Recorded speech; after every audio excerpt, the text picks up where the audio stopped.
A briga ela é territorial? Não, a briga é conceitual.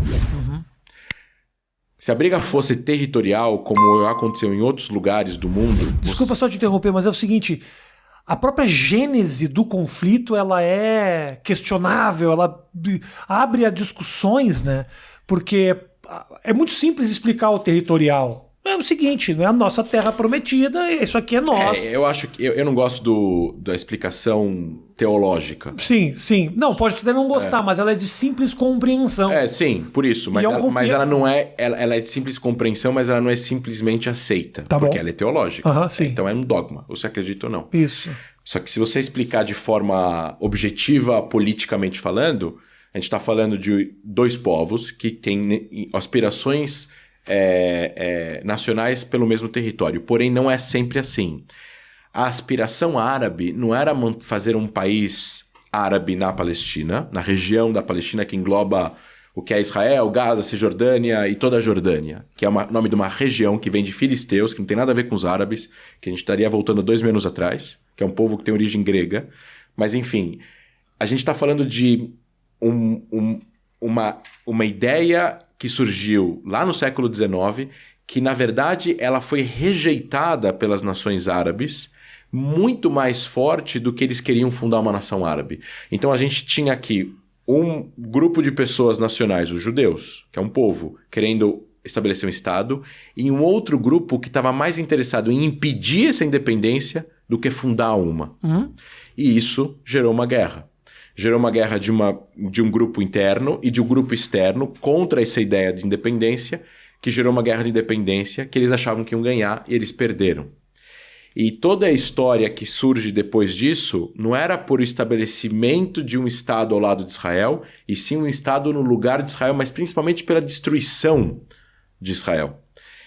E Israel conseguiu sobreviver a essas invertidas. E acaba gerando toda uma situação de refugiados, tudo isso. Mas no conflito, como então... O conceito é o seguinte. Quando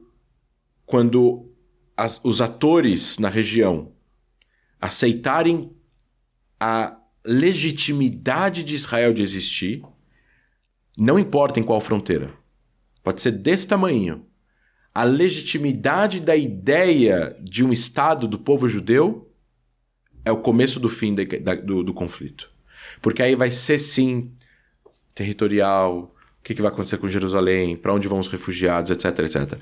Quando o conceito do Estado não é aceito e eles imputam uma ideia de Israel tem que aceitar todos os refugiados de volta, coisa que nunca existiu e nem as resoluções da ONU dizem isso.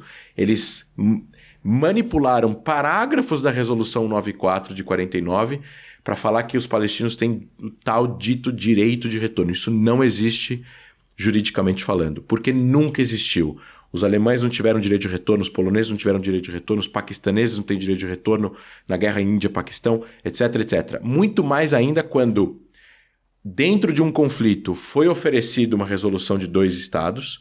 Essa resolução foi rejeitada por um dos lados, que iniciou o conflito, e esse é o lado prejudicado que acabou sendo se tornando refugiado nessa região. Os judeus foram refugiados em outras regiões. Todos os judeus dos países árabes foram expulsos. Rolou uma troca de populações, né? Teve refugiados árabes de dentro de Israel e teve refugiados judeus dos países árabes.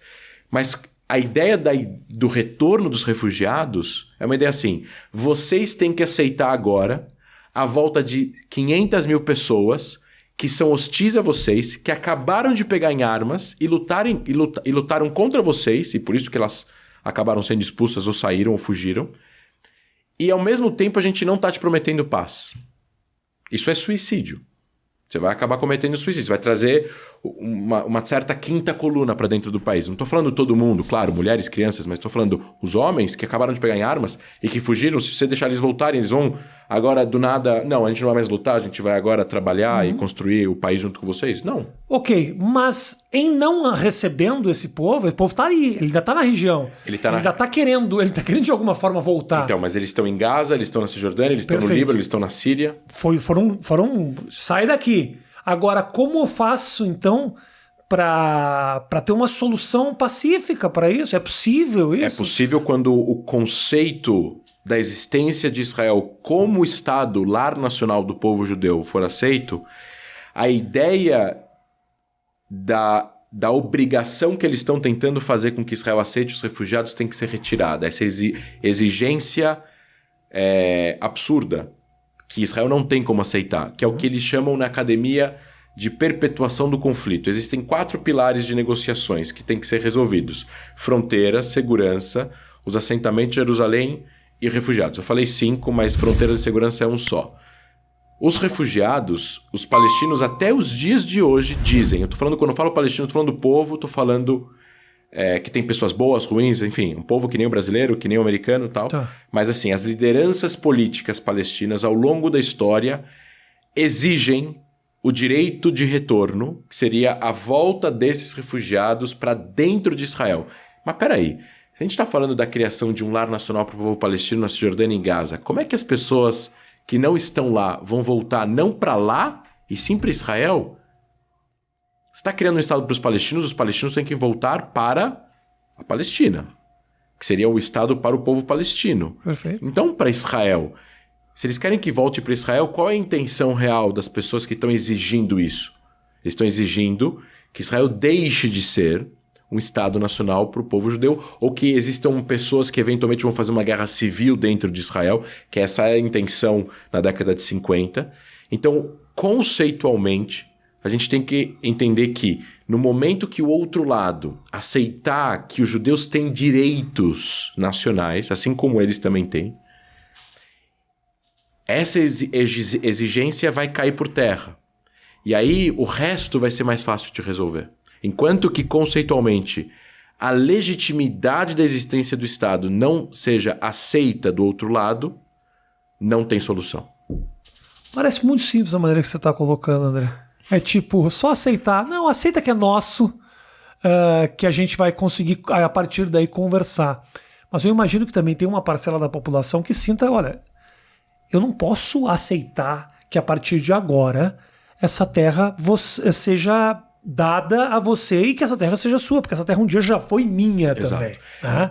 Eu tento me colocar no lado do outro. Sim. E olha, obviamente tive uma educação muito parecida com a sua, então assim, super entendo o que você está dizendo. Eu quero entender como é que a gente pode fazer para que ambos não saiam com sua honra ferida. É que a honra árabe foi ferida quando Israel foi fundada. Isso, exatamente, claro. O local que pertence ao Oriente Médio, que é essa região, ela foi árabe por muitos anos. Uhum. Mas antes de ser árabe, ela foi outras coisas. Ela foi persa, ela foi mameluca, ela foi... Você quer dizer que a qualquer momento os mamelucos também podem aparecer? Não, os mamelucos não existem mais. Mas assim, ela foi persa. Que eles voltam. Ela foi romana. Ela foi muitas coisas. Claro. E ela foi otomana, né? Os otomanos dominaram. Foram os últimos que dominaram, por 500 anos. Mas no momento que eles perdem, a propaganda das lideranças árabes ao redor do Oriente Médio para imputar, para trazer, para doutrinar as próximas gerações de que a grande honra dos árabes foi ferida porque eles perderam a Palestina, ou porque não existe nada que una mais os árabes do... Estou falando árabe de uma forma muito genérica. Eu tenho muitos amigos árabes, adoro os árabes, a comida favorita é árabe. Mas vamos lá. Existe... Essa liderança árabe na década de 50 trouxe tanta doutrinação dentro desses estados de que a luta contra Israel era algo sagrado, a luta contra o sionismo, que é o movimento nacional de autodeterminação do povo judeu, era algo sublime, que não podia ser abandonado, que isso acabou virando religião. Que nem, sei lá, você comer carne na Argentina ou dirigir uma Ferrari na Itália. Sim. Entendeu? Não tem como ser contra. Se você fala na Argentina que você não gosta do Maradona, que você prefere o Pelé, é religião. Mas você consegue entender de onde surge essa insatisfação? Consigo entender. E a única solução para isso é a educação dentro desses lugares mudar. E tem muitos lugares que já mudaram. Os Emirados Árabes mudaram muito. Na verdade, eles nunca tiveram muita doutrinação, mas principalmente depois da paz com Israel do ano passado, existe um forte sistema educacional de coexistência das religiões e de aceitação a Israel naquela região. Ou seja, as pessoas realmente entendem que Israel tem o direito de existir.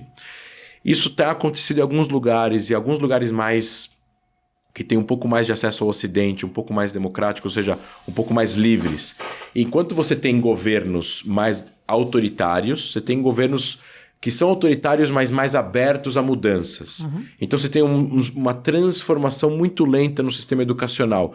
Mas eu quero lembrar aqui, também os seus espectadores, que a propaganda nazista contra os judeus na década de 30, que mostrava caricaturas de judeus como polvos abraçando o mundo, homens gordos com um nariz grande, cheios de dinheiro no bolso, que era o estereótipo da propaganda nazista contra os judeus, esse mesmo estereótipo foi trazido e importado por lideranças árabes nos países árabes, principalmente na Síria, no Líbano, na Jordânia, no Iraque e no Egito, que eram países que rodeavam Israel, principalmente, e que isso fez parte da educação das pessoas nessas regiões durante muitos e muitos anos. Então, para você mudar isso, você precisa tomar uma decisão, mudar e esperar algumas gerações para mudar a cabeça das pessoas.